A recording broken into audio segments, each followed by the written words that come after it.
Beleza, vamos lá. Bom, pessoal, a gente vai hoje tentar terminar o conteúdo de soluções, tá?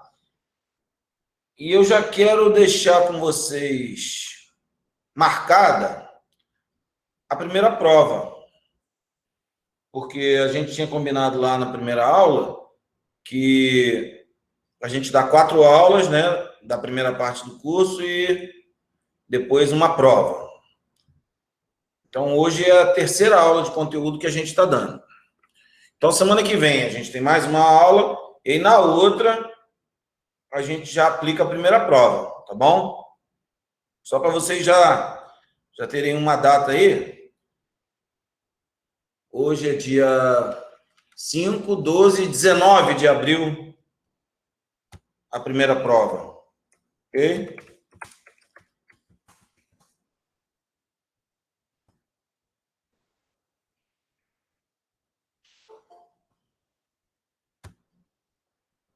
Depois eu vou divulgar lá no grupo do WhatsApp, vou colocar no Google Classroom, no SIGA, tá? Para não ficar nenhum tipo de dúvida. E assim, a prova é de múltipla escolha, no Google Forms, e você vai fazer durante o horário da aula. Eu sempre estendo um pouco, normalmente eu deixo de 9 às 12, de 9 às 13, mas dá tempo mais do que suficiente. Normalmente eu coloco 8 questões, tá?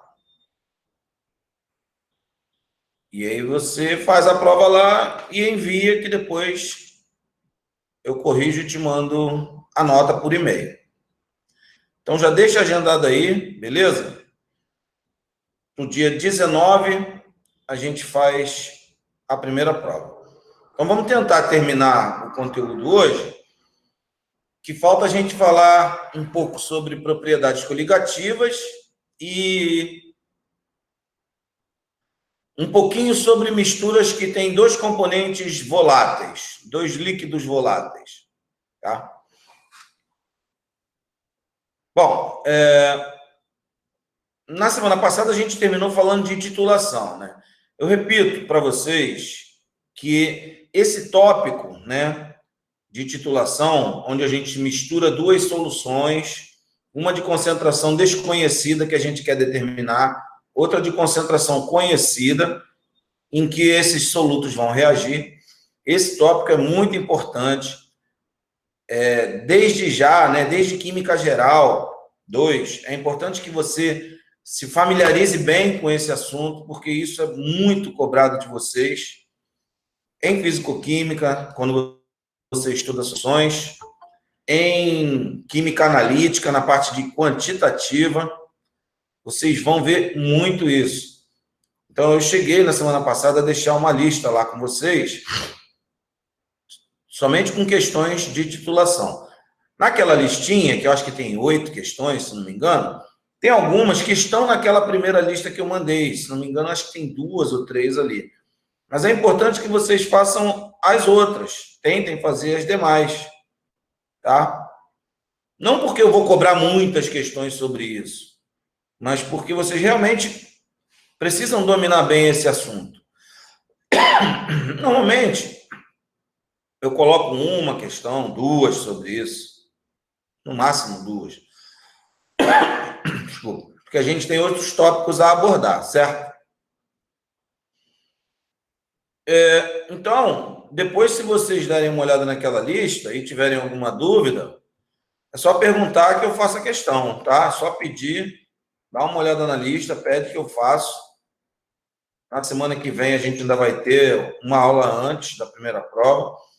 É muito legal vocês tentarem fazer essa questão 8, que assim, aparentemente ela é difícil, feia, mas não tem nada disso. É só seguir um encadeamento ali de raciocínio que ela sai, tá bom? Então, se tiverem alguma dúvida nessa lista de titulação, me perguntem que a gente resolve, ok? Então, a gente vai...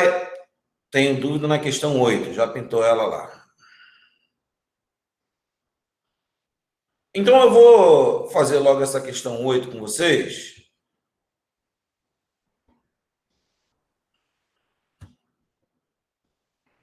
antes da gente começar, que aí já pega o gancho do final da aula passada, tá bom? Deixa eu mostrar ela para vocês aqui, para quem não viu ainda.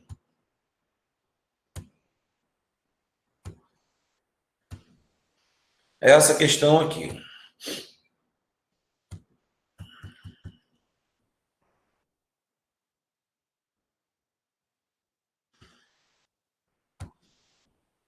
O que está se querendo nessa questão?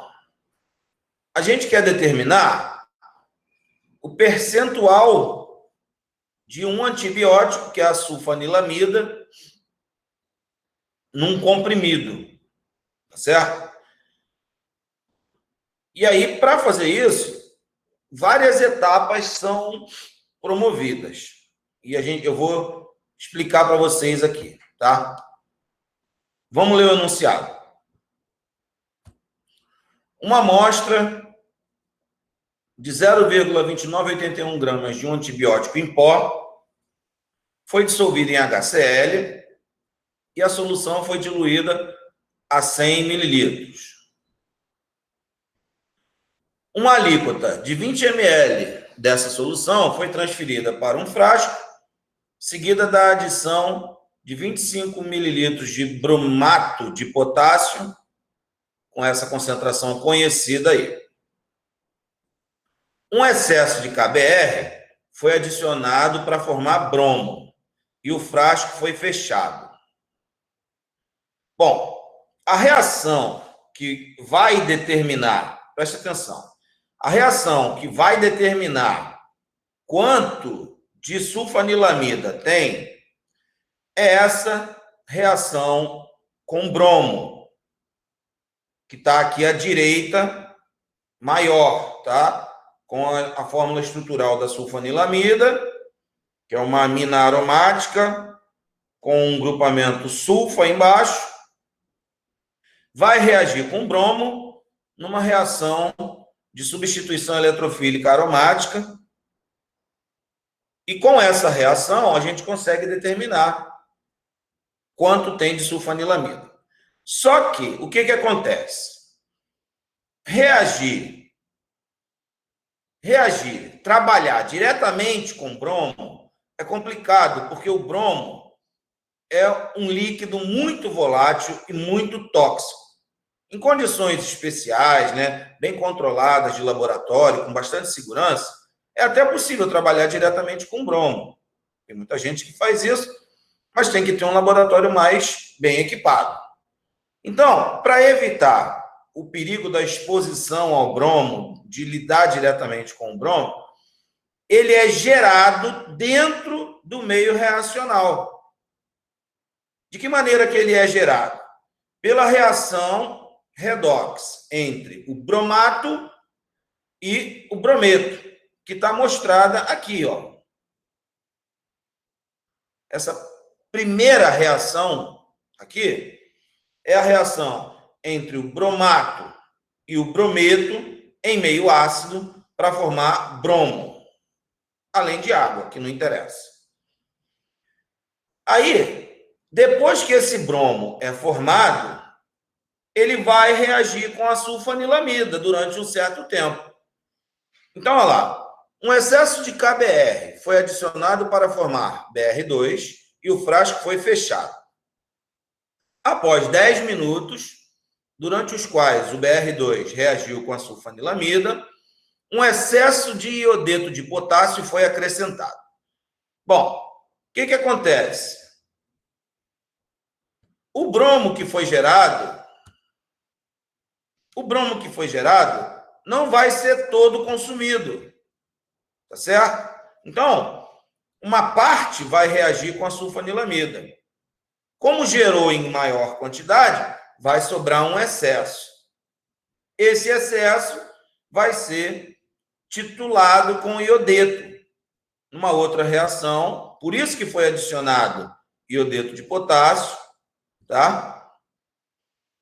Na segunda equação, o bromo reage com o iodeto que foi adicionado, formando iodo.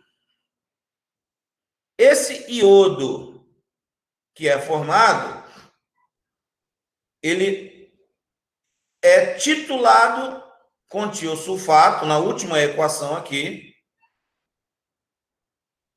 e a gente consegue, através da determinação da quantidade de iodo, determinar quanto de bromo tinha em excesso. E aí, a gente trabalha da maneira como a gente fez nos dois últimos problemas da aula passada. Você consegue determinar a quantidade total de bromo que se formou, pela reação com o iodeto, formando iodo, e pela reação do iodo com o tiosulfato, você consegue determinar quanto de bromo sobrou, e aí você faz aquela diferença. O total menos o que sobrou me dá o que reagiu. Então, é assim que a gente resolve essa questão, tá? Ela parece mais difícil do que realmente é, porque o enunciado te leva, né, à dúvida, tem um monte de reações acontecendo, aí o pessoal fica em dúvida, mas não tem nada demais, tá? Então, repetindo, ó,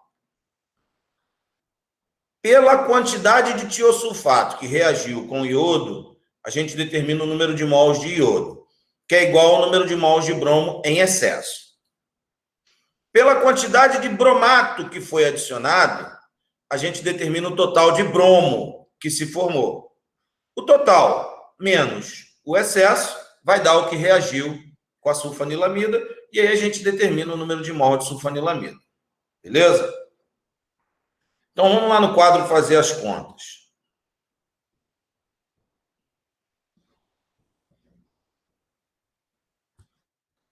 Vamos lá.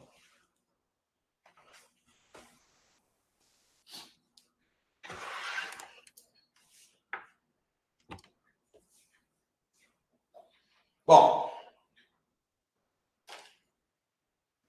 primeiramente, olhando para a reação entre o iodo e o tiosulfato e a reação de bromo com iodo, a gente conclui de cara o seguinte: o número de mols de Br2 em excesso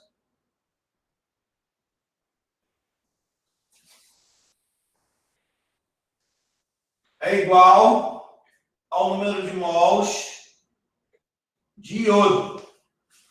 Isso aqui a gente tira da equação da reação entre bromo e iodeto formando iodo. 1 mol de bromo leva à formação de 1 mol de iodo.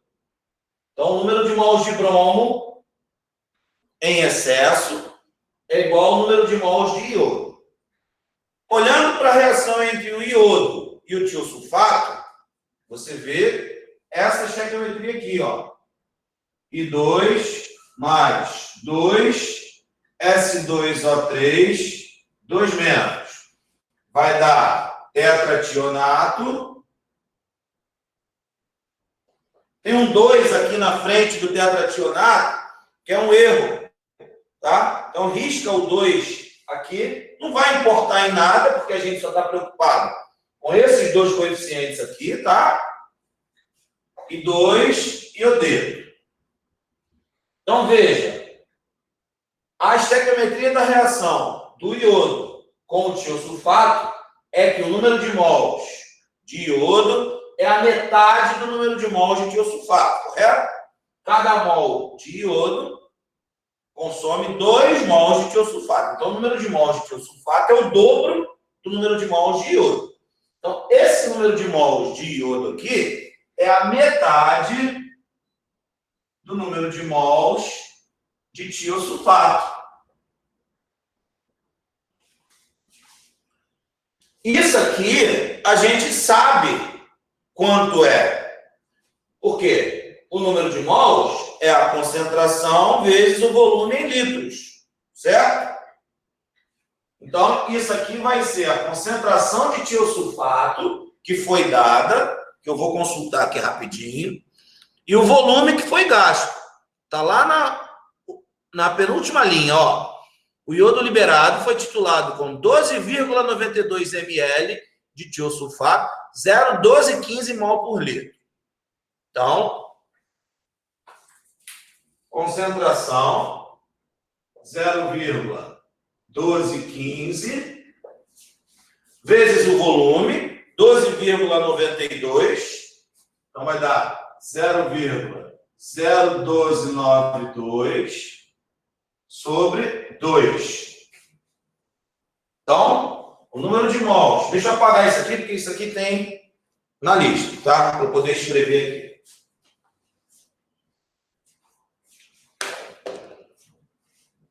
Então, o número de mols de BR2 em excesso é isso aqui.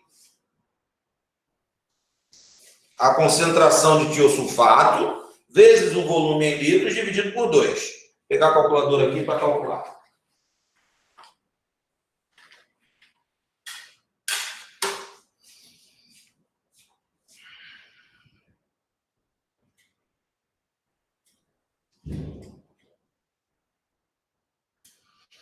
Sete vírgula 8489 vezes 10 a menos 4. Como ele colocou 4 algarismos significativos, eu vou manter, tá? Então vai ficar 7,8489 vezes 10 a menos 4 mols. Beleza? Então já achei o número de mols de bromo em excesso. Usando a reação do iodo com o tiosulfato e a reação do bromo com o iodeto que formou o iodo. Tá? Agora a gente vai achar o número total de mols de bromo, usando lá a primeira reação, que foi do bromato com brometo, formando o bromo. Certo? Se você olhar para a primeira equação, você vai ver o seguinte: 1 mol de bromato reagindo com brometo em meio ácido, blá, blá, blá, forma 3 mols de bromo. Essa é a estequiometria. Isso aqui a gente conhece, tá? Isso aqui a gente quer determinar. Então, ó, cada mol de bromato leva à formação de 3 mols de bromo. Portanto, o número de mols de bromo é o triplo do número de mols de bromato. E nós vamos usar isso para calcular o número de mols total de bromo que se forma. Beleza? Estou fazendo devagar para que todo mundo consiga acompanhar, tá? Então, lá na primeira reação, o número de mols de BR2 total é o número de mols de bromato, perdão, é o triplo do número de mols de bromato.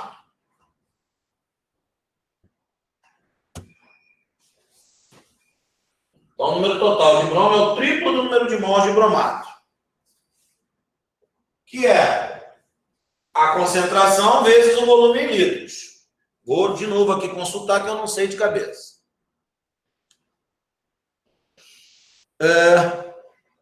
25 ml, 0,01767. 25 ml, 0,01767. Então, concentração vezes o volume. Isso vai dar o número de mols total de bromo.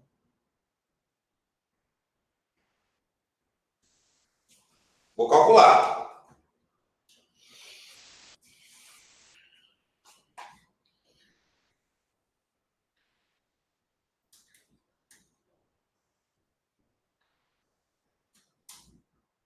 Tá? 1,3252 vezes 10 a menos 3.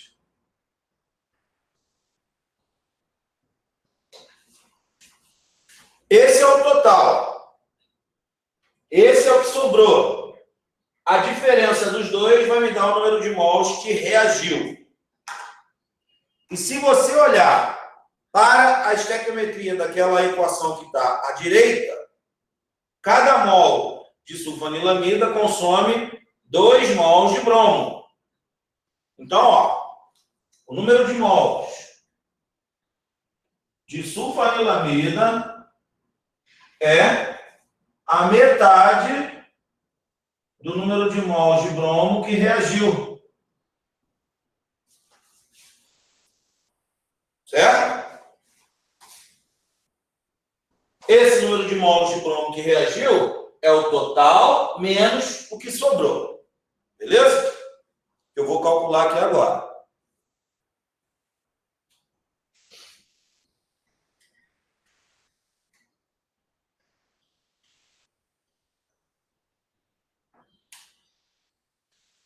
Cinco vírgula quatro vezes 10 a menos 4 dividido por 2,7018 vezes 10 a menos 4 mols.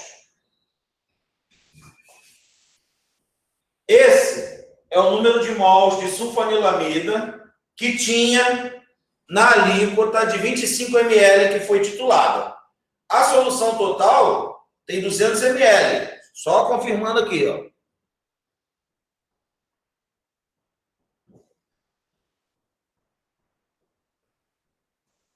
Não, perdão, 100 ml. Não era 200, era 100 ml. Rapidinho.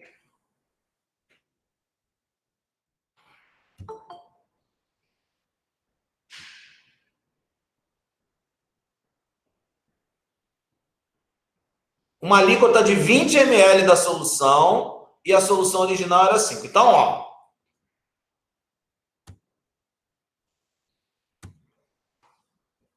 Essa quantidade de mols aqui é o que tinha em 20 ml. Em 100 ml vai me dar o número total de mols de sulfanilamida. Então é só multiplicar isso aqui por 5, né? Dá 1,3509 vezes 10 a menos 3 mols. Esse é o número de mols de sulfanilamida que tem naquele comprimido. Agora a gente pega isso aqui e multiplica pela massa molar para achar a massa que tem. E ele deu a massa molar da substância. Vou apagar aqui em cima, tá?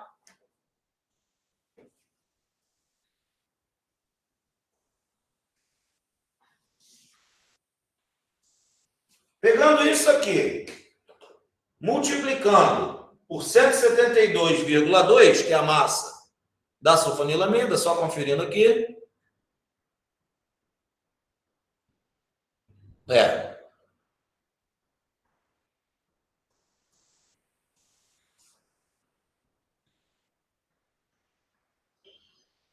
a massa é 0,2326 gramas. Isso aqui vai nos dar o percentual de sulfanilamida que tem. A massa total, que é 0,2981, é 100%. Então, o percentual vai dar quanto?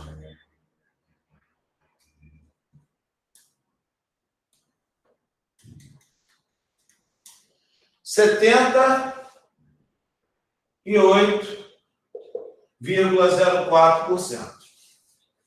Então, tem cerca de 78% de sulfanilamida naquele comprimido de antibiótico.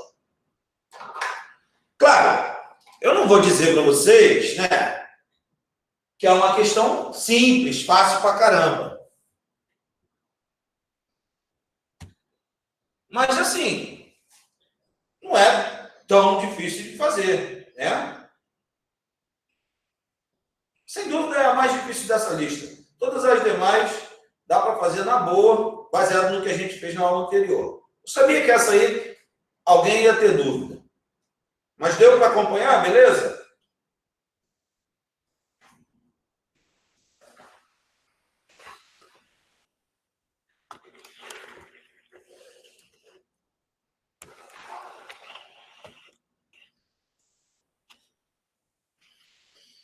Ok.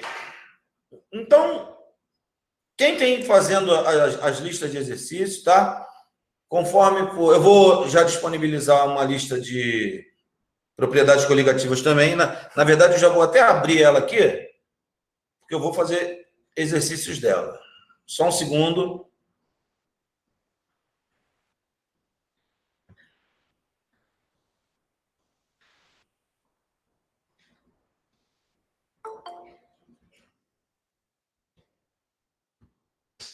Porra, vou te falar.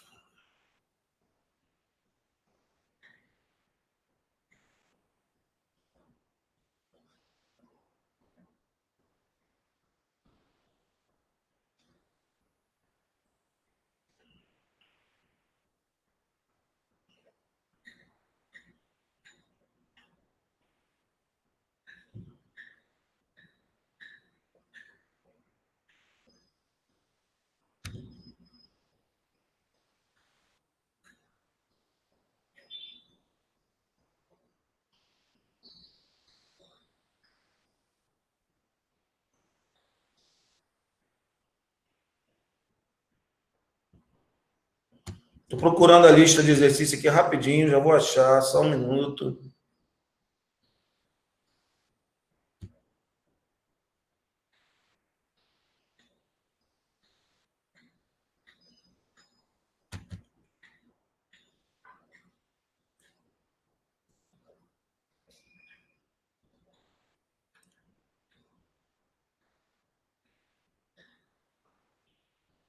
Isso.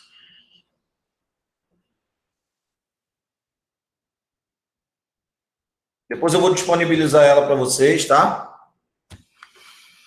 Mas vamos lá. Então, vamos começar a falar de propriedades coligativas. Primeiro, pessoal, é muito simples da gente compreender que quando você dissolve um soluto qualquer num solvente, as propriedades da solução não vão ser iguais às propriedades do solvente puro. Porque a interação entre o soluto e o solvente vão alterar o valor dessas propriedades, tá certo? E a intensidade, né, a magnitude com que essas mudanças vão ocorrer dependem unicamente da quantidade de partículas dissolvidas. Não depende da natureza do soluto. Essas propriedades que a gente vai discutir aqui, tá?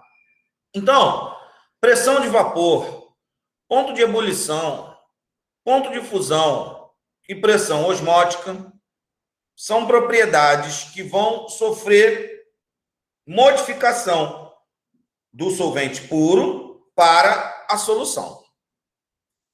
E o grau dessas alterações depende da quantidade de partículas dissolvidas. Não depende da natureza do soluto, só depende do número de partículas dissolvidas. Então, essas propriedades são chamadas de propriedades coligativas, tá? Então, olha só, o que são propriedades coligativas? São propriedades que dependem do número de partículas do soluto e não da sua identidade, e não da sua natureza. Então, são 4 propriedades coligativas que a gente estuda. Alteração na pressão de vapor do solvente, que a gente chama de tonoscopia ou efeito tonoscópico. A mudança no ponto de ebulição, que é uma consequência direta da mudança na pressão de vapor, que a gente chama de ebulioscopia ou efeito ebulioscópico. A mudança no ponto de congelamento do solvente, no ponto de fusão, que a gente chama de crioscopia ou efeito crioscópico. E a mudança na pressão osmótica da solução, que é chamado de osmometria ou osmoscopia, dependendo ainda também pode ser chamado de efeito osmótico, tá? Então, a gente vai falar um pouquinho sobre cada uma dessas propriedades, tá certo? E vai aprender como calcular a magnitude dessa mudança. Por exemplo, numa solução aquosa, a água tem ponto de fusão, ponto de congelamento 0 grau ao nível do mar e ponto de ebulição 100 graus. Quando você dissolve um soluto não volátil nela, o ponto de ebulição aumenta e o ponto de congelamento diminui. Ou seja, água com sal congela abaixo de 0 grau e ferve acima de 100 graus. Certo? Então, como calcular essa mudança? Qual deve ser o ponto de congelamento de uma solução aquosa que tem tantos gramas de cloreto de sódio? Qual deve ser o ponto de ebulição de uma solução aquosa que tem tantos gramas de sacarose? Nós vamos aprender a calcular isso. Mas primeiro a gente precisa falar da pressão de vapor, né? O que é a pressão de vapor? É a pressão que se estabelece quando um líquido é colocado num recipiente fechado e ele vai estabelecer um equilíbrio dinâmico com o vapor resultante da sua evaporação. Qualquer líquido evapora a qualquer temperatura, certo? Claro que o grau de evaporação, a rapidez com que ele evapora, a facilidade com que ele evapora, depende da natureza desse líquido. Se ele tiver moléculas que interagem muito fortemente, ele vai evaporar menos, ele vai ser menos volátil. Por exemplo, a água não é considerada um composto volátil, porque ela forma ligações de hidrogênio bem intensas entre suas moléculas, que dificultam a evaporação.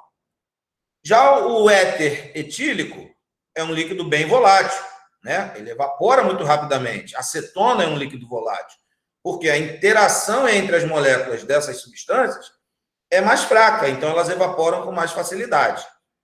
Então, o grau de evaporação depende da natureza do líquido. Líquidos voláteis evaporam mais, líquidos menos voláteis evaporam menos. E aí a gente há de concordar que se um líquido evapora mais, a quantidade de moléculas na fase vapor é maior do que um líquido que evapora menos. Então, se esse líquido é mais volátil, a pressão que esse vapor exerce sobre o líquido é maior. Portanto, a sua pressão de vapor é maior. Tá?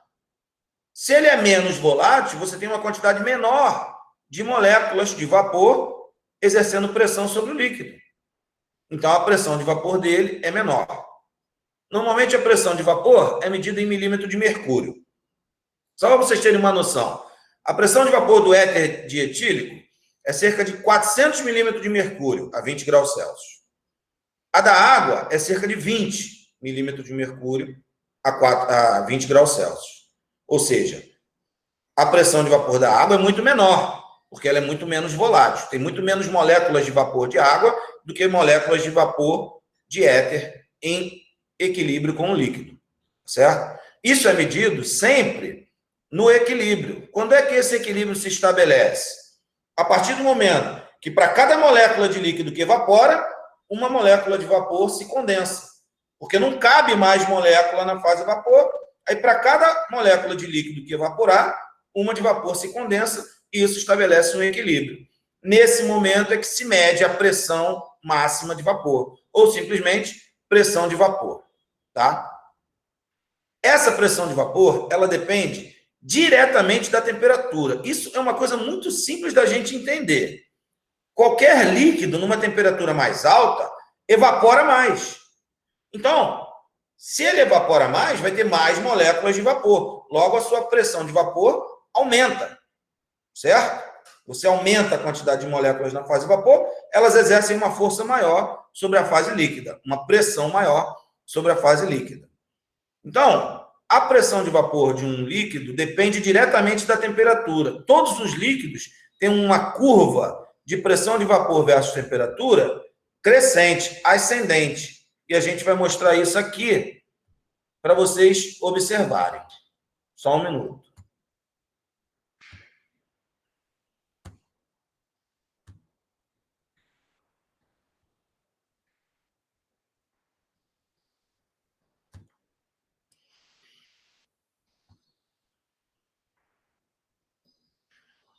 Olha só, esses dois desenhozinhos aqui, ó, tá mostrando o solvente puro e depois que você forma a solução. Mas não é isso que eu quero mostrar para vocês agora. Isso aqui que eu quero mostrar, ó. Vejam bem. Eu quero que vocês olhem somente para essa curva vermelha, que é o solvente puro, tá? No eixo X, a gente tem a temperatura. No eixo Y, a pressão. Então, essa curva vermelha mostra como que a pressão de vapor do líquido depende da temperatura. Conforme a temperatura vai subindo, a pressão de vapor vai subindo também. Quando a pressão de vapor de qualquer líquido se iguala à pressão atmosférica, que ao nível do mar é 1 atm, como representado nesse gráfico aqui, quando a pressão de vapor do líquido se iguala à pressão atmosférica, à pressão externa, o líquido entra em ebulição. Então, a temperatura na qual isso ocorre é a temperatura de ebulição do líquido. Então, a gente costuma dizer que a temperatura de ebulição de um líquido é a temperatura na qual a sua pressão de vapor se iguala à pressão atmosférica. Quando isso acontece, o líquido entra em ebulição, tá? Aí, nós vamos analisar agora o que acontece quando você adiciona um soluto. O que acontece? As partículas do soluto vão interagir com as partículas do solvente. Isso vai disponibilizar menos moléculas para passarem para a fase vapor. Ou seja, a evaporação do líquido diminui quando ele interage com um soluto não volátil. Isso que mostra aquele desenhozinho. Esse aqui, ó. Esse primeiro aqui. Na esquerda, na letra A, você tem o solvente puro. Veja que você tem uma quantidade grande de moléculas na fase vapor. Isso está exercendo uma certa pressão, que está medindo pelo barômetrozinho lá em cima. Quando você adiciona o soluto, que está representado por partículas menores, que nem está dando para ver muito bem, a quantidade de moléculas que passam para a fase vapor diminui consideravelmente. Então, a pressão diminui também. Ou seja, o efeito que o soluto causa na pressão de vapor do solvente é a diminuição da pressão de vapor. Esse efeito é chamado de efeito tonoscópico, que é a diminuição da pressão de vapor do solvente na solução. Tá? Isso é quantificado pela lei de Raoult, cuja expressão está mostrada aí. A pressão de vapor do solvente A na solução, que é esse PA, é igual à fração molar dele vezes a pressão de vapor dele puro. Lembrando que fração molar do solvente, não é do soluto. Se você quiser trabalhar com a pressão de vapor do soluto, você vai ter que fazer uma modificação naquela expressão. Então, eu sempre prefiro usar a lei de Raoult na forma em que ela é apresentada, trabalhando com a fração molar do solvente, em vez de trabalhar com a do soluto, tá?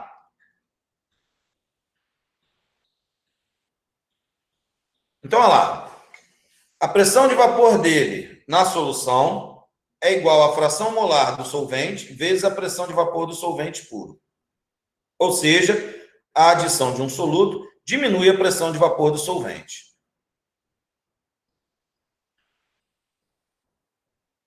Vou fazer a questão 1 aqui, ó, dessa lista. Tá?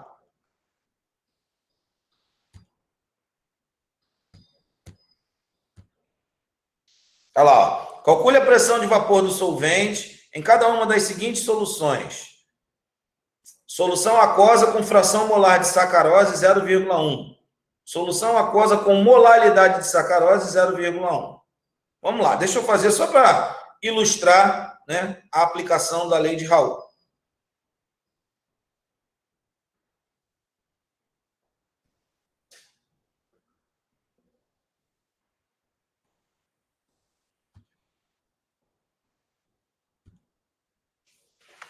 Vamos lá.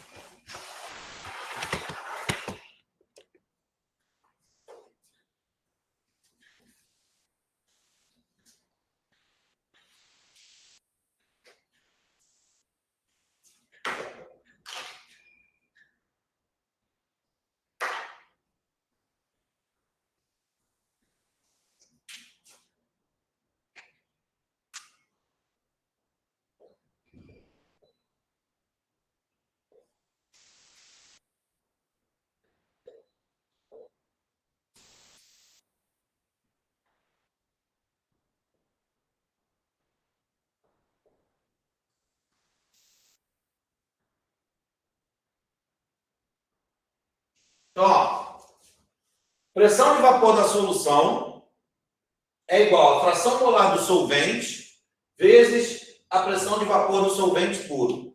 Tá certo? Nesse nosso exemplo aí, nós temos a fração molar da sacarose 0,1. Se a da sacarose é 0,1, a da água, que é o solvente, é 0,9. Que a soma das duas é sempre 1. Lembra da aula passada? Tá? Então, a pressão de vapor da solução vai ser 0,9 vezes 760. O que é esse 760? É a pressão de vapor da água a 100 graus Celsius. Tá certo? Que é o ponto de ebulição da água ao nível do mar. Então, isso aqui vai dar 9 vezes 6, 54, dão 5, 9 vezes 7, 63, com 5, 68. 684 milímetros de mercúrio. Essa foi a diminuição, tá vendo? Tem algumas questões de concurso, eu não cobro isso não, mas tem algumas questões de concurso que pedem o ΔP, que é a diminuição da pressão de vapor. O ΔP vai ser a diferença, certo? É o módulo da diferença. Então, a letra A era isso. E a letra B fala de uma solução com molaridade 0,1 mol por quilo. O que isso aqui significa, gente? Que você tem um número de mols de sacarose igual a 0,1 e uma massa de água igual a 1 quilo. É isso que a molaridade te diz. Número de mols de solvente, de soluto por quilo de solvente. Em 1000 gramas, a gente sabe que o número de mols de água é 55,56. É só pegar 1000 dividido por 18, que é a massa molar da água. Com o número de mols de água e o número de mols de sacarose, a gente calcula a fração molar. E depois joga aqui. Então, ó, pressão de vapor da solução vai ser a fração molar da água, 55,56 sobre 55,56 mais 0,1. Isso aqui é a fração molar do solvente, vezes 760. Repito, por que ele deu 760? Porque a água está a 100 graus Celsius, que é a sua temperatura de ebulição normal. Ah, se tiver em outra temperatura, ele vai te dar a pressão de vapor da água naquela temperatura. E olha só, tem problemas em que não é dito que a pressão de vapor do solvente é 760 no seu ponto de ebulição. Você tem que lembrar, tá? Então, fazendo essa conta, a gente vai achar a resposta aí, ó.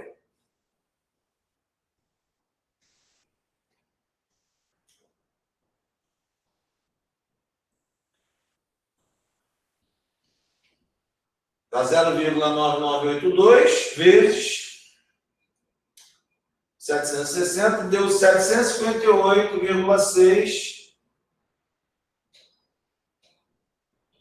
milímetros de mercúrio. Beleza? Primeira questãozinha bem fácil, bem direta, só de aplicação da fórmula da lei de Raoult, tá? Então, esse é o efeito tonoscópico, é a mudança na pressão de vapor. Como consequência disso, o ponto de ebulição vai mudar também, pessoal. Ó,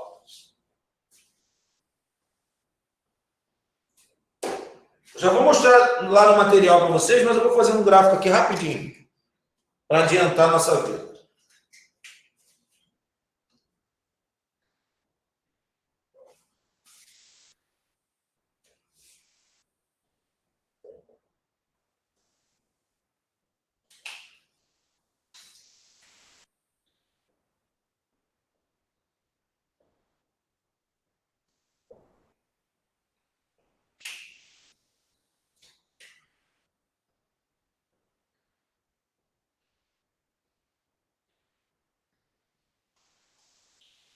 Eu estou exagerando, tá?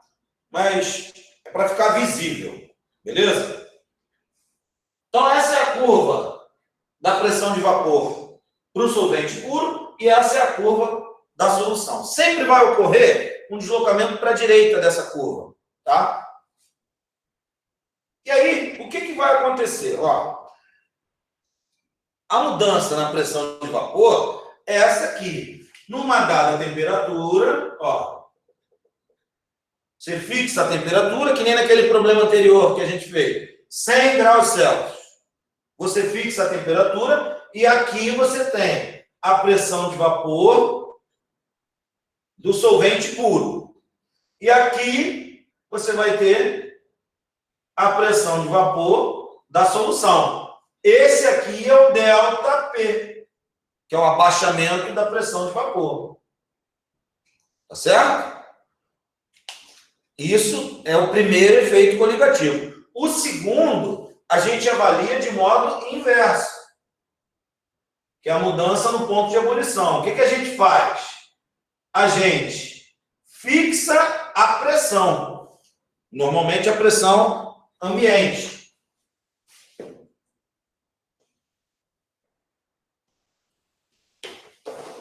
O segundo efeito coligativo é esse aqui, ó. A gente fixa a pressão. Por exemplo, 760 milímetros de mercúrio, que é a pressão atmosférica ao nível do mar, 1 atm. Aí, ó, esse aqui vai ser o ponto de ebulição ou a temperatura de ebulição do solvente puro.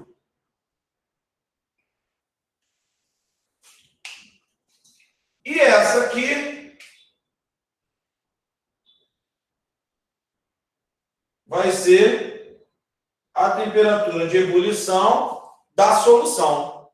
Eu chamei de T0 e T', tá? Então, esse aumento aqui é o ΔT de ebulição, que a gente chama de efeito ebulioscópico. É o aumento no ponto de ebulição da solução em relação ao solvente puro, causado pela mudança na pressão de vapor do solvente. Tá? Como que a gente determina isso aqui, numericamente? Como que a gente calcula isso? utilizando a seguinte expressão. Todo mundo entendeu isso aqui, né? Tranquilo de analisar esse gráfico. Eu exagerei, tá, no deslocamento, que é para ficar visível, mas sempre vai ocorrer um deslocamento para a direita na curva da pressão de vapor e, consequentemente, vai haver um aumento no ponto de ebulição, tá? Bem como uma diminuição na pressão de vapor que a gente acabou de falar. Isso aqui é quantificado com a seguinte expressão.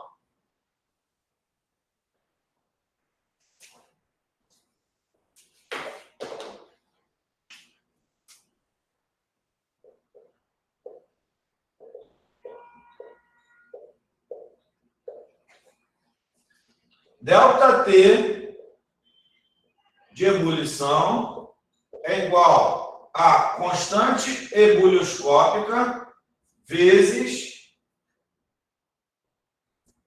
a molalidade da solução. Ok? Isso aqui é a constante ebulioscópica.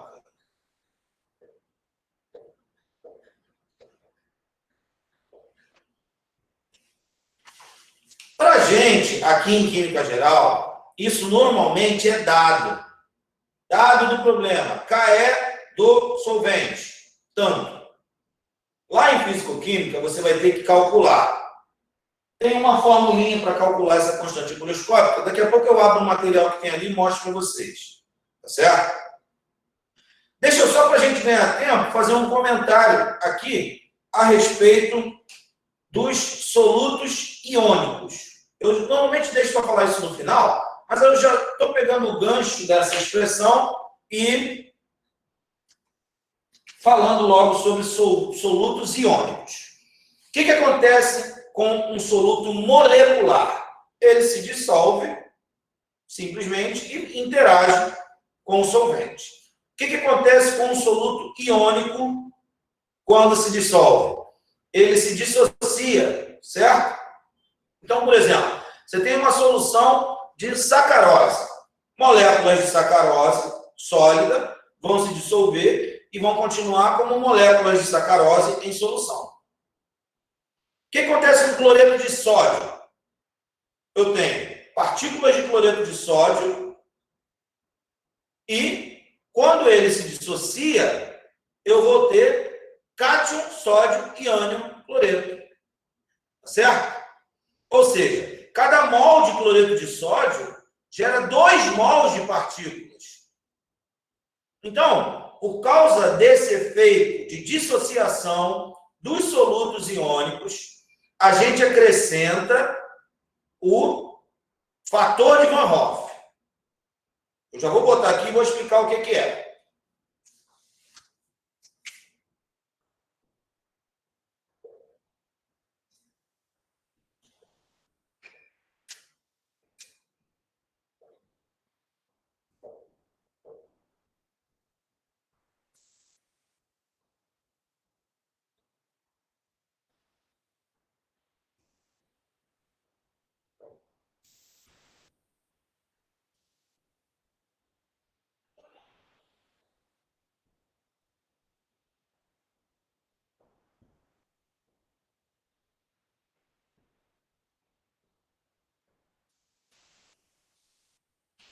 Você multiplica essa expressão por I.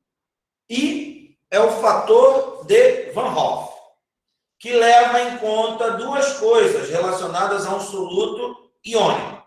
Primeiro, o seu grau de dissociação. Se ele é um composto solúvel, ele tem um grau de dissociação de 100%. Se ele é pouco solúvel ou parcialmente solúvel, a gente precisa conhecer esse grau de dissociação. Segundo, a quantidade de íons que ele produz em solução. Por exemplo, cloreto de sódio produz 2. Um cátion sódio, um ânion cloreto. Cloreto de magnésio já produz 3. Um magnésio e 2 cloretos. Cloreto de alumínio já produz 4. Um de alumínio, 3 de cloreto. Então, o cálculo desse fator de Van Hoff leva em conta essas duas coisas, o grau de dissociação e o número de íons. E a gente tem uma formulinha para ele. I é igual a 1 mais alfa vezes Q menos 1. Onde alfa é o grau de dissociação dele, que varia entre 0 e 1. Se ele for totalmente insolúvel, coisa que não acontece, o alfa é 0. Se ele for totalmente solúvel, o alfa é 1, 100%. E Q é o número de íons que ele libera. É aquilo que eu falei. No cloreto de sódio, Q igual a 2. Cloreto de magnésio, Q igual a 3. Cloreto de alumínio, Q igual a 4. Tá? Se o composto for um eletrólito forte, por exemplo, um sal solúvel, I fica igual a Q. Usando essa fórmula, como o alfa é 1, vai ficar 1 mais Q menos 1, que vai dar Q. Então, sempre que nós tivermos solutos iônicos, nós vamos, nessa e nas próximas duas, adicionar o fator de Van Hoff. Tá? Por que no efeito tonoscópico a gente não adiciona o fator de Van Hoff? Porque no efeito tonoscópico a gente usa a fração molar do solvente e não do soluto. E o cálculo da fração molar do soluto já vai levar em conta o número de partículas. O cálculo da fração molar do solvente, perdão, já vai levar em conta o número de partículas do soluto. Então, não se usa no efeito tonoscópico. Nos 3 seguintes, a gente vai usar. Beleza? Então, é isso. Mudança no ponto de ebulição causada pela mudança na pressão de vapor. Se for soluto iônico, adiciona o fator de Van Hoff, que a gente calcula dessa maneira aqui. Eu vou fazer diversos problemas com vocês sobre isso, tá?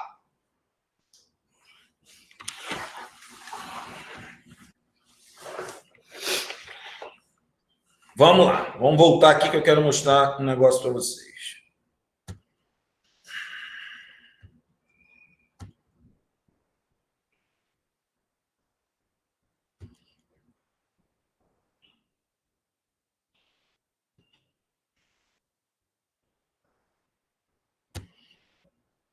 Isso aqui é exatamente aquele gráfico que eu mostrei, né?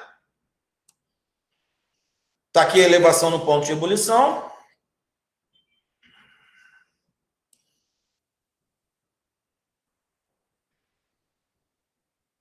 Deixa eu achar rapidinho aqui o material para mostrar como que calcula a constante ebulioscópica. Repito, eu não vou cobrar isso de vocês aqui em Química Geral, mas é legal você ver que você vai usar isso em FISC. Teve uma vez que eu fiz um concurso, caiu uma questão em que tinha que calcular a constante ebulioscópica. E aí quem não sabia se deu mal. Deixa eu achar aqui rapidinho, só um minutinho.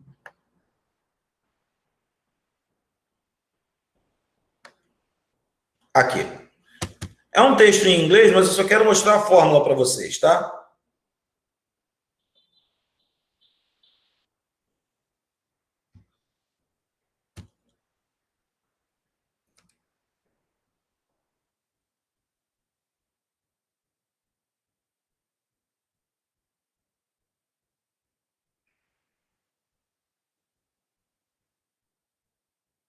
Aqui, ó. Essa fórmula aqui.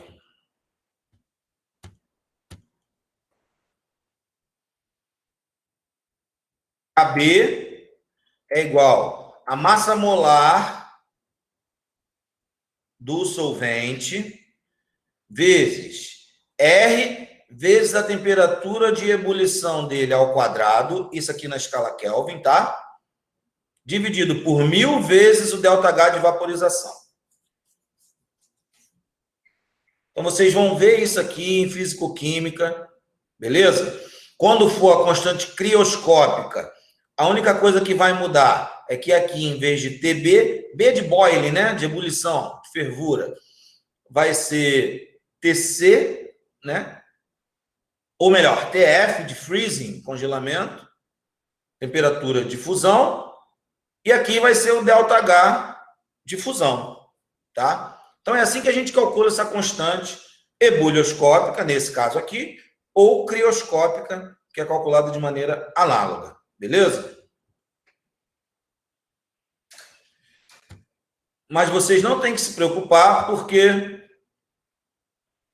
eu não vou cobrar esse cálculo de vocês.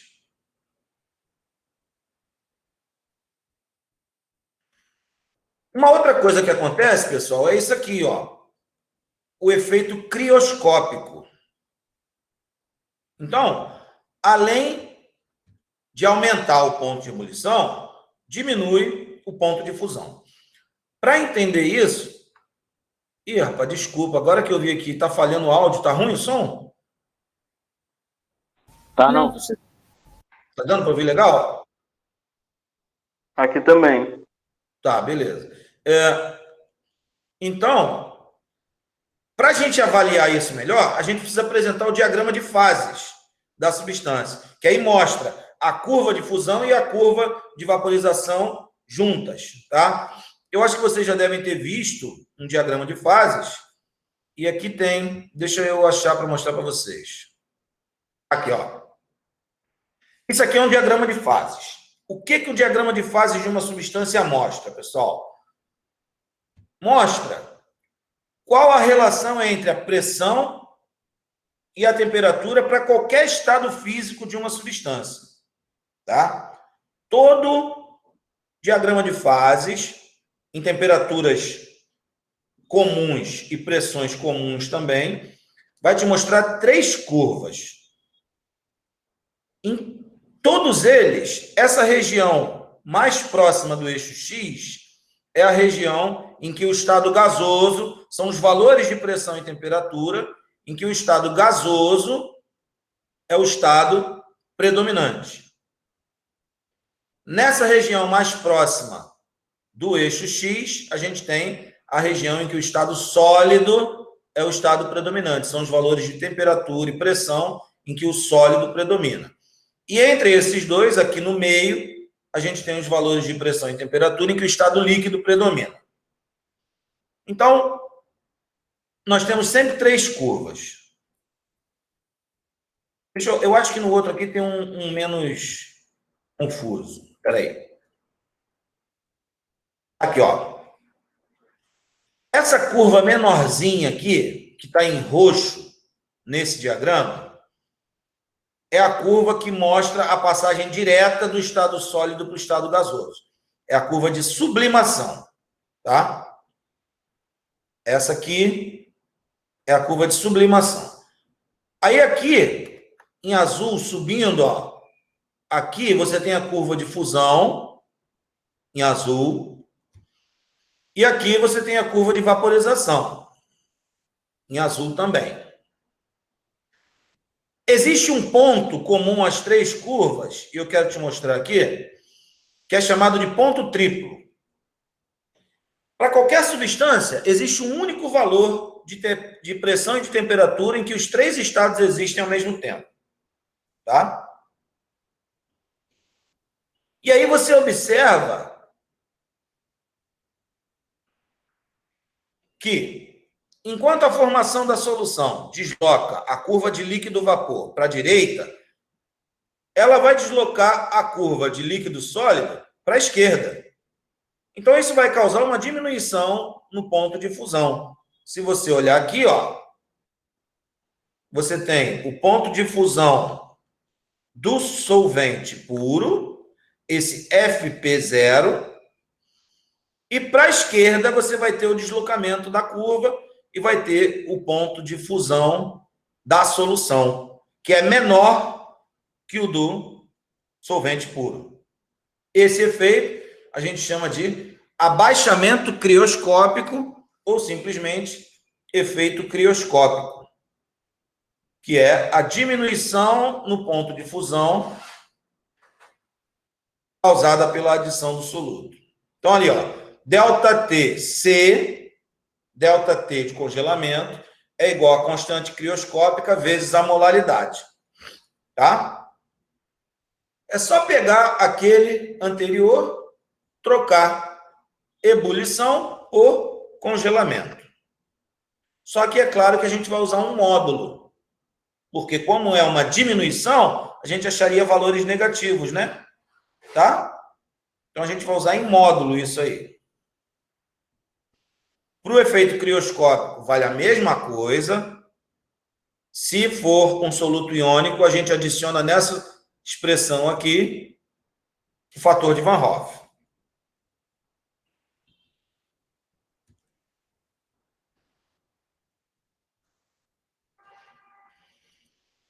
Aqui o diagrama de fases, tá? Então, tá aqui os dois efeitos mostrados. Efeito crioscópico no alto à esquerda e efeito ebullioscópico no alto à direita. E aí nós temos tabelas mostrando valores para alguns solventes. Tá? Ó. KE, constante ebullioscópica. Para a água é 0,51. Para o benzeno, 2,53. Para o ácido acético, 3,07. Para o naftaleno, 5,65. E o KC, para a água é 1,86, para o benzeno é 5,12. Sempre a constante crioscópica vai ser maior do que a constante ebullioscópica. Por quê? Por causa da fórmula que a gente usa para calcular ela. Tá? E o ΔH de fusão é sempre bem menor que o ΔH de vaporização. E como ele está no denominador da fração, isso acaba fazendo com que a constante crioscópica fique maior que a ebullioscópica. Beleza? Mas você, repito, não precisa se preocupar com cálculos, porque a gente só vai utilizar os valores. Beleza? Então, vamos pegar alguns exemplos aqui para a gente fazer.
Vamos lá.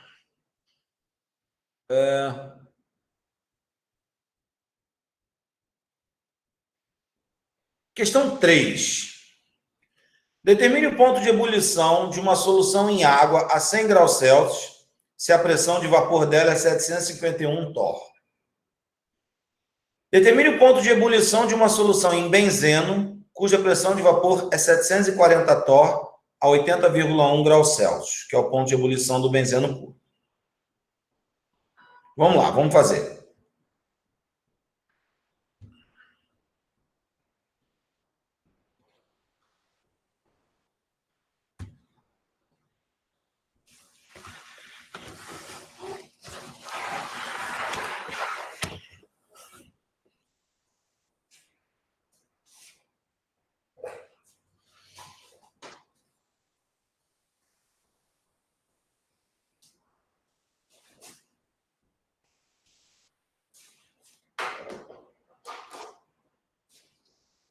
Então, tem uma solução aquosa a 100 graus Celsius. Né?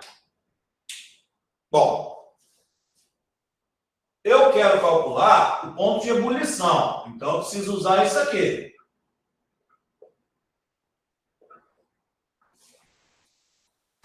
A constante eu sei quanto vale. Ebulioscópica da água é 0,52. 512. Eu preciso determinar a molalidade. Como que eu acho a molalidade? É o número de mols de soluto sobre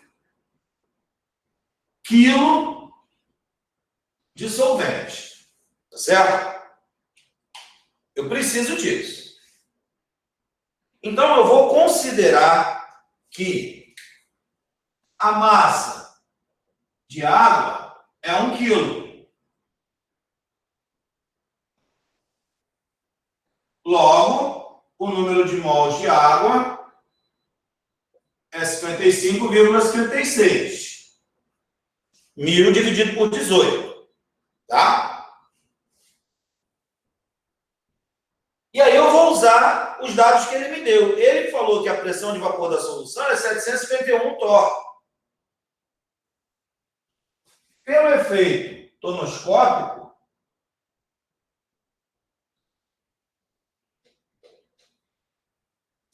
eu consigo achar a fração molar do solvente.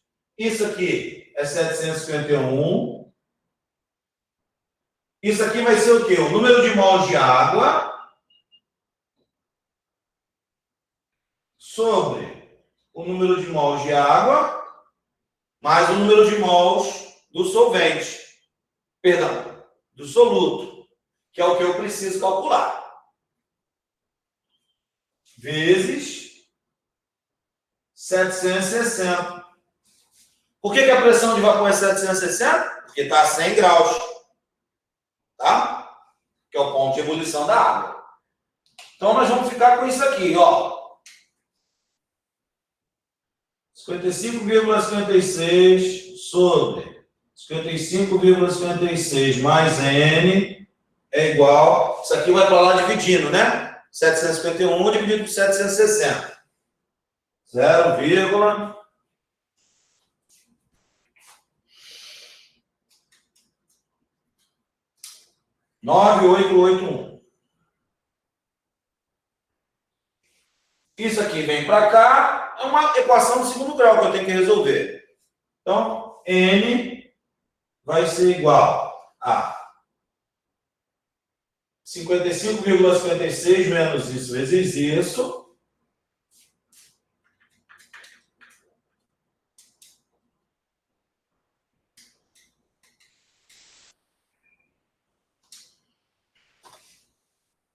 Zero vírgula 6611 dividido por 0,9881.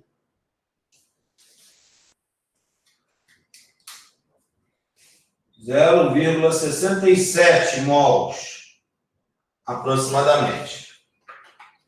Agora eu venho aqui e calculo. Delta T de ebulição vai ser igual a 0,512 vezes 0,67. Que aqui vai ficar 0,67 dividido por 1. Né? Então, delta T de ebulição vai ser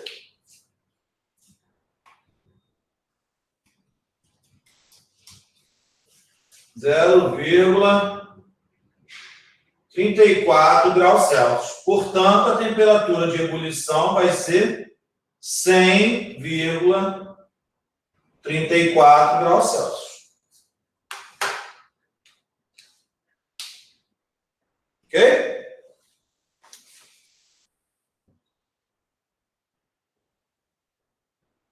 Está lá, 100,3 graus Celsius. É a resposta da letra A.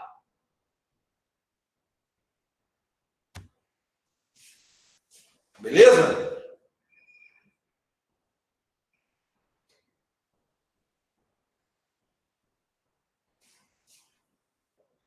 Bom, na letra B, é igualzinho, pessoal. Ele fala que é uma solução em benzeno. Ó. Determine o ponto de ebulição de uma solução em benzeno, cuja pressão de vapor é 740 torr. O que vai mudar? Você vai mudar a constante ebulioscópica, que é do benzeno, é 2, alguma coisa, né? Deixa eu olhar aqui. Acho que é 2,53. Tá lá. Em vez de 0,512, você vai usar 2,53.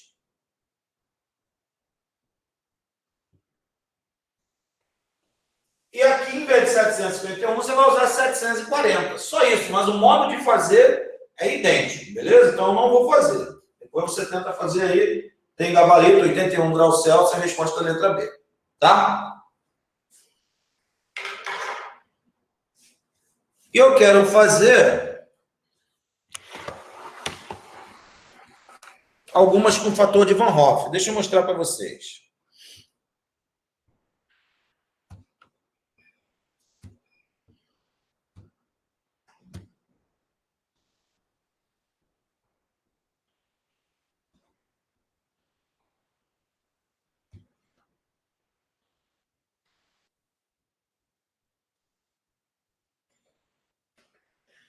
Aqui, ó, questão 5. Determine o ponto de congelamento de uma solução em água 0,1 molar de um eletrólito fraco do tipo XY que está de 7,5% dissociado.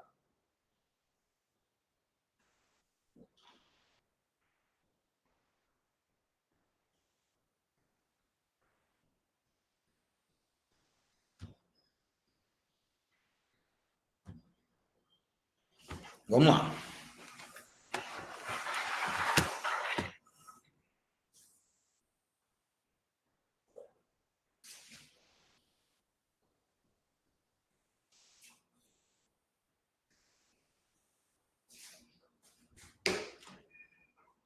Então, o meu eletrólito é um eletrólito do tipo XY. O que isso significa? Que quando ele se dissocia, ele libera um cátion X e um ânion Y. Tá certo? Na verdade, eu posso afirmar que essas cargas são iguais, M mais e M menos, porque se eles se combinam na proporção de 1 para 1, é que as cargas se cancelam diretamente, tá? Ou seja, Q é igual a 2, que é o número de íons que ele libera. Alfa é 0,075, porque ele está 7,5% dissociado.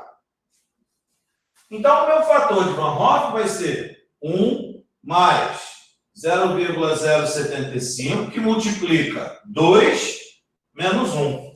1 mais alfa vezes Q menos 1. Então, isso aqui vai dar 1,075. Isso eu vou acrescentar na expressão da constante crioscópica, ou melhor, do efeito crioscópico. E aí calculo. ΔT de congelamento vai ser 1,86, que é a constante crioscópica da água, vezes 0,1, que é a molaridade da solução, vezes 1,075, que é o fator de Van Hoff.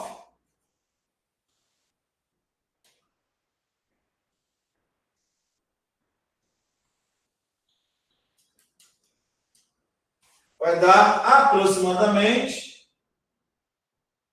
0,2 graus Celsius, 0,19995. Portanto, a temperatura de congelamento vai ser menos 0,2 graus Celsius.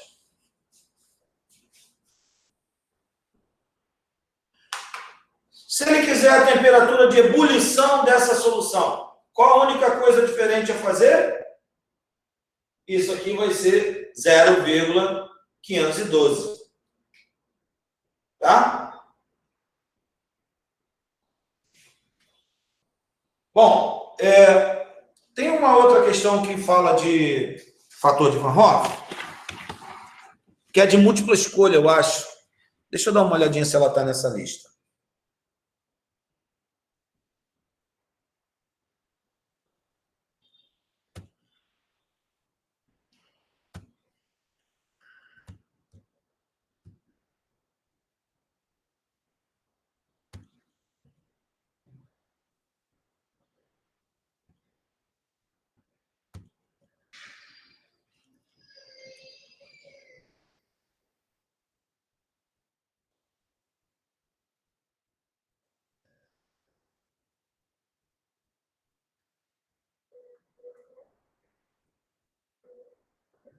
Tá, essa questão 10, tá? Vamos ver, ó. Presta atenção, pessoal. Considere os valores da temperatura de congelação. Eu não gosto muito dessa palavra congelação, não. Prefiro congelamento. De soluções 1 milimol por litro das seguintes substâncias. Só um detalhe, pessoal. Quando você tem soluções bem diluídas, a molalidade e a molaridade ficam praticamente iguais. A gente pode considerar que a molaridade é igual à molalidade. Isso é uma aproximação, lógico, mas que funciona na resolução dos problemas. Então, essas soluções dessa questão 10 são 1 milimol por litro, ou seja, 10 a menos 3 mol por litro. Muito diluídas. Portanto, a gente pode considerar que todas têm a mesma molalidade, tá? Se são todas soluções aquosas que têm a mesma molalidade, o que vai influenciar no ponto de congelamento? É o fator de Van Hoff, tá certo? Quem tiver o maior fator de Van Hoff vai ter um efeito crioscópico mais acentuado. Quem tiver o menor vai ter o efeito crioscópico menos acentuado. Então, basta a gente ver para essa questão o fator de Van Hoff desses solutos. Nós temos 5 sais. Vejam lá, ó. Sulfato de alumínio, tetraborato de sódio, dicromato de potássio, cromato de sódio e nitrato de alumínio, Na hidratado. Grau de hidratação não influencia em nada, porque quando você dissolve ele, o grau de hidratação desaparece.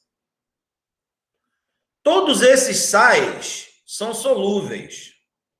Sulfato de alumínio, borato de sódio, né? Nitrato é tudo solúvel, sais de sódio e potássio são solúveis. Então, todos são sais solúveis. O que isso significa? Que eles são eletrólitos fortes. Logo, o fator de Van Hoff é igual ao Q, que é o número de íons que cada um libera.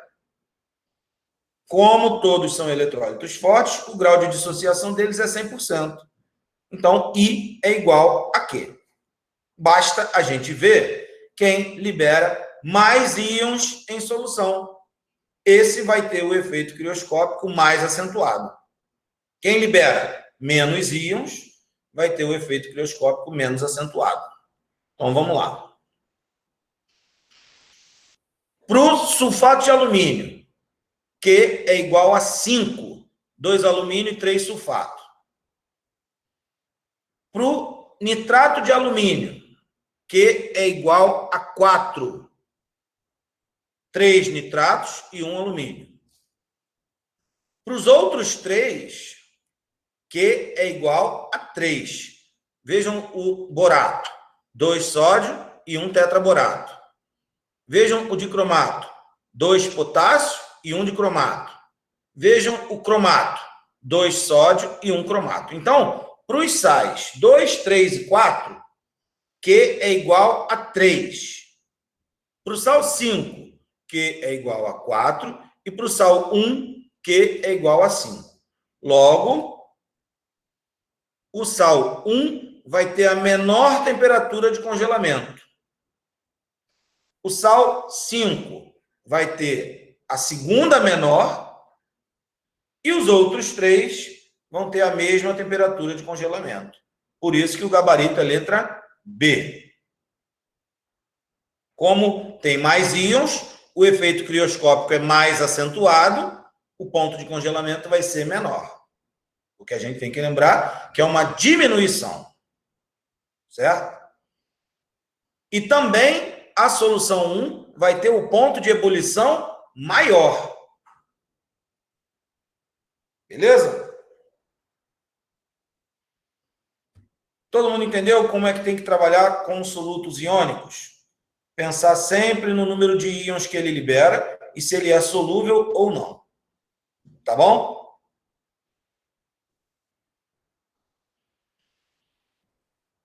Beleza. Vamos falar rapidinho aqui sobre osmose e a gente conclui na aula que vem o assunto. Não tem problema, porque a gente ainda vai ter tempo de fazer questões na aula que vem, tá? Tirar dúvidas para a prova do dia 19. Para quem chegou depois, eu já marquei a primeira prova para o dia 19, no horário da aula, de 9 às 12, de 9 às 13, tá? E vamos falar então, para a gente finalizar, de pressão osmótica. Primeira coisa, temos que entender o que é osmose, né? O que é osmose? É um processo espontâneo de passagem de solvente da solução mais diluída para a solução mais concentrada, até que ambas fiquem com a mesma concentração. Certo? Isso é osmose. Quando você coloca próximo, separadas por uma membrana semipermeável, uma solução diluída e uma solução concentrada, vai passar solvente da solução diluída para a solução concentrada. Então, esse volume diminui, essa concentração aqui aumenta, esse volume aumenta e essa concentração diminui, até que ambas fiquem isotônicas. A diluída é o meio hipotônico, a concentrada é o meio hipertônico. A osmose para espontaneamente também, quando elas ficam isotônicas, certo? E essa passagem faz com que essa solução tenha uma pressão que a gente chama de pressão osmótica. Está ilustrado aqui, ó. Vamos mostrar para vocês.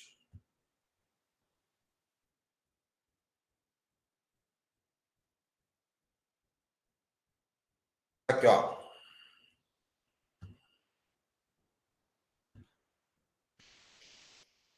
Se você tem simplesmente água e água com sal, a água passa para a água salgada, isso aumenta o nível da água salgada, e essa diminuição do nível da água é o que a gente chama de pressão osmótica. Se você exerce uma pressão sobre a solução igual à pressão osmótica, você atinge o equilíbrio e a osmose para. Se você aplica uma pressão maior do que a pressão osmótica, você tem o fenômeno de osmose reversa, que é muito utilizado para retirar sal da água do mar, por exemplo. Tá? A osmose também é muito importante na troca de nutrientes entre o meio extra e o meio intracelular, tá certo? E a gente chama de pressão osmótica a pressão igual à pressão necessária para parar a osmose. E a fórmula que a gente usa é πV igual a nRT, onde π é a pressão osmótica. E a pressão osmótica foi muito utilizada, ainda hoje pode ser utilizada, na determinação da massa molar de macromoléculas, proteínas, polímeros. A gente ainda usa a pressão osmótica no cálculo da massa molar de alguns solutos, certo? Então, ela é definida dessa maneira. É a pressão que se aplica sobre a solução de modo a parar o fluxo de solvente para ela. Tá? Nesse outro material também se fala de pressão osmótica. Deixa eu mostrar aqui para vocês. Olha lá, ó. Osmose é a passagem do solvente. E a pressão osmótica é calculada por essa equação, que é chamada equação de Van Hoff. Se você pegar o volume e jogar para o lado de cá, você vai ficar com essa expressão aqui, ó. Π é igual a concentração molar vezes RT. Tá certo? O que significa esse RT, professor? R é aquela constante universal dos gases ideais e T é a temperatura na escala Kelvin. Se a pressão estiver em atm, o R é 0,082. Se a pressão estiver em milímetro de mercúrio, o R vale 62,3. É o mesmo R que a gente usa lá na equação de Clapeyron, certo? Equação de quê? Aquela equação do estudo dos gases, PV igual a nRT. Ah, sim. Então, aqui é πV igual a nRT. Só que você jogando o V lá para baixo, fica N sobre V vezes RT. E N sobre V é a concentração. Então, normalmente, a gente usa essa expressão aqui, ó. Π é igual a concentração molar vezes RT. Onde R tem que estar na escala Kelvin. Deixa eu pegar uma questão aqui para a gente fazer de pressão osmótica. Na aula que vem, eu vou te mostrar assim, aqui nesse material tem um passo a passo sobre um método usado para a determinação de massa molar de soluto. Só vou te mostrar, tá? Aqui a gente vai fazer um cálculo rapidinho. Olha só. Vou mostrar a questão aqui.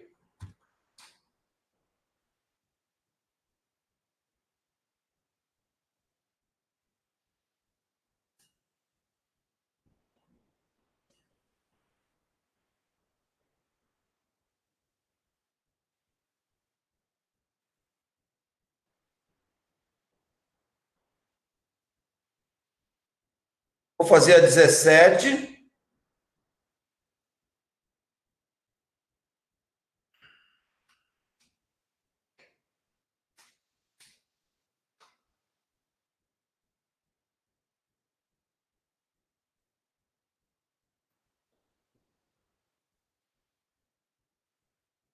E a 7.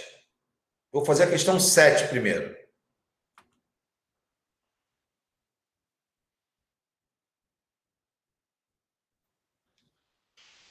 Olha só. Uma amostra de 0,40 gramas de um polipeptídeo dissolvido em água até formar 1 litro de solução tem pressão osmótica de 3,74 torr a 27 graus Celsius. Qual a massa molecular do composto? Uma observação, pessoal.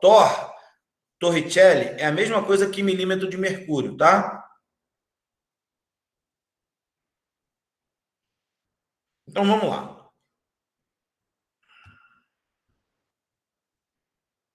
Só pegar os dados de novo aqui. 0,4, 1 litro de solução, 3,74 torr a 27 graus Celsius. Isso é aplicação direta de fórmula. A maioria das questões de pressão osmótica é aplicação direta de fórmula, tá? Vocês vão ver. Vamos lá.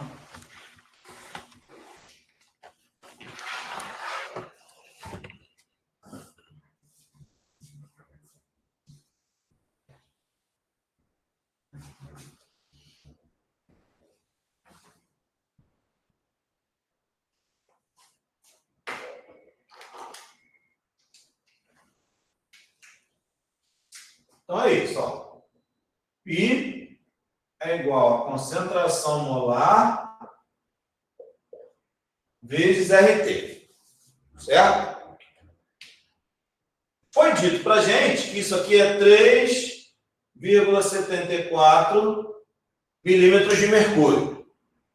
A concentração é o número de mols sobre a massa molar, perdão, a massa sobre a massa molar vezes o volume em litros. Massa sobre massa molar é número de mols, né? Então vai ficar número de mols sobre volume ou massa sobre massa molar vezes o volume. A gente quer isso, a massa molar.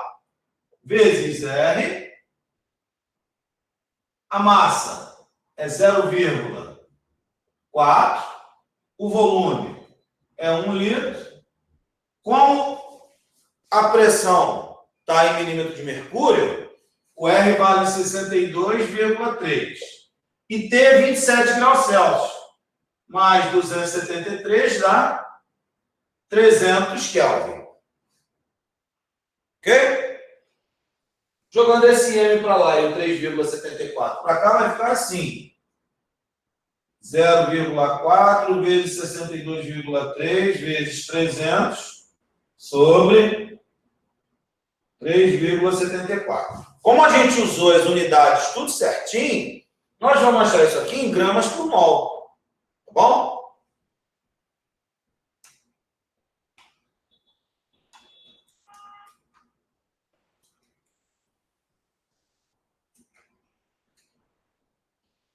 Olha lá.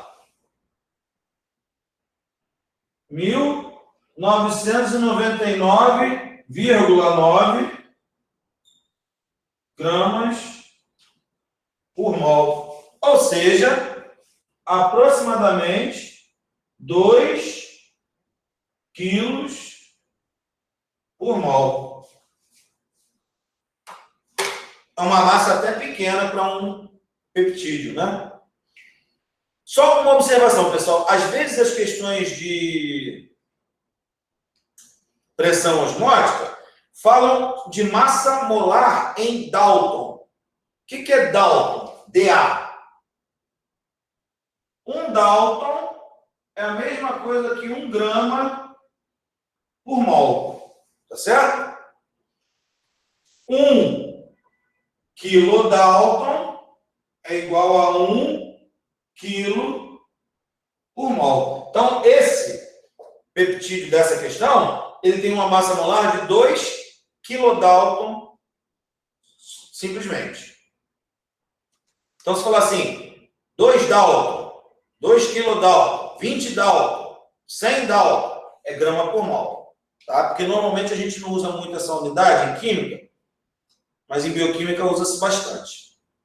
E, às vezes, questões de pressão osmótica falam muito em massa molar, macromolar. Tá? Então, a maioria das questões é de aplicação direta de fórmula. Pi, pressão osmótica, é a concentração em mol por litro, vezes R, vezes T. Beleza?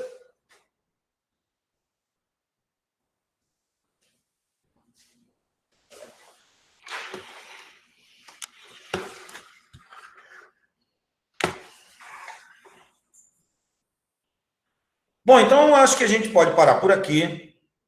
Na semana que vem eu concluo falando de... Vou te mostrar só um método de cálculo de massa molar rapidinho e vou concluir falando de solução com 2 componentes voláteis. Não vou falar mais hoje que já saturou a cabeça de vocês, tá mais do que bom.